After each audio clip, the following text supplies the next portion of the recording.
ခက်ခဲနေပြီးမှလူတွေဟာတဘာဝတရားနဲ့တဟဇာတဖြစ်အောင်နေထိုင်ကြပါတယ်ဒါပေမဲ့လူတိုင်းဘရင်အန်ဇီအာဏာရလာတဲ့အခါနေရာတိုင်းမှာဖျက်ဆီးမှုတွေစတင်လှုပ်ဆောင်ပါတော့တယ်တနေ့မှာအန်ဇီရဲ့စစ်တပ်ဟာဆိုနီယာဆန်ရက်ဆိုတဲ့မိန်းကလေးငယ်လေးရဲ့ရွာကိုတိုက်ခိုက်ပြီးလူတပ်ပွဲဆင်နွှဲခဲ့ရာအသက်ရှင်ကျန်ရသူမရှိသလောက်ဖြစ်သွားပါတယ်နှစ်အတော်ကြာပြီးနောက်အရွယ်ရောက်လာတဲ့ဆိုနီယာဟာသူမရဲ့မျိုးနွယ်စုဝင်တွေကိုလိုက်ရှာနေပါတယ်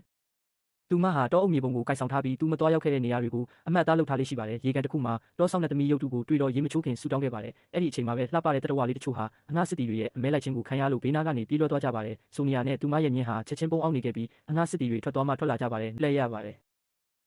နာရီအနှဲငယ်ကြာမြင်းစီးပြီးနောက်မှာဆိုနီယာဟာတိုက်ခိုက်ခံနေရတဲ့တိုင်းပြည်ငယ်လေးတစ်ခုကိုတွေ့ရှိခဲ့ပါတယ်။သူမဟာမြင်းကိုတောထဲမှာစောင့်ခိုင်းထားပြီးရွာထဲကိုခိုးဝင်သွားရအငှားစစ်တီတွေကတရဝကြီးတစ်ကောင်ကိုတန်လောင်အိမ်ထဲထည့်နေတာကိုမြင်လိုက်ရပါတယ်။ရုတ်တရက်ခီယူတင်းတန်ထွက်ပေါ်လာပြီး Acrid Dragon ဟာသူ့ရဲ့စစ်တီတွေကြောက်စရာကောင်းတဲ့စစ်ရထားနဲ့လူသက်သမားရန်ဇီရိုနဲ့အတူရောက်ရှိလာပါတယ်။အငှားစစ်တီတွေဟာတပ်ပွဲကစားပွဲ Gladiator Gamesအတွက်ရှားပါးတရဝါတွေကိုစုဆောင်းပေးနေတာဖြစ်ပါတယ်။ Dragon ဟာရလက်ကိုကျင်းနဲ့ကြောင်းပြသပြီးအကျဉ်းသားတွေကိုစစ်ဆေးပါတယ်။ခေါင်းဆောင်ဖြစ်သူကိုထုတ်ခိုင်းပြီးသူဟာလွန်ခဲ့တဲ့နှစ်ပေါင်းများစွာကကျွန်ဖြစ်ခဲ့စဉ်ကဒီလူကသူ့ကိုတရွေးနဲ့ထွေးခဲ့ဘူးကြောင်းပြောပြပါတယ်။ Dragon ဟာပျောက်ဆုံးနေတဲ့လျှို့ဝှက်ချက်စာအုပ် Book of Secrets ရဲ့တဝက်ကိုလိုက်ရှာနေတာဖြစ်ပြီးဖျက်ညင်တောအုပ်ထဲကိုဝင်ကျင်နေတာပါ။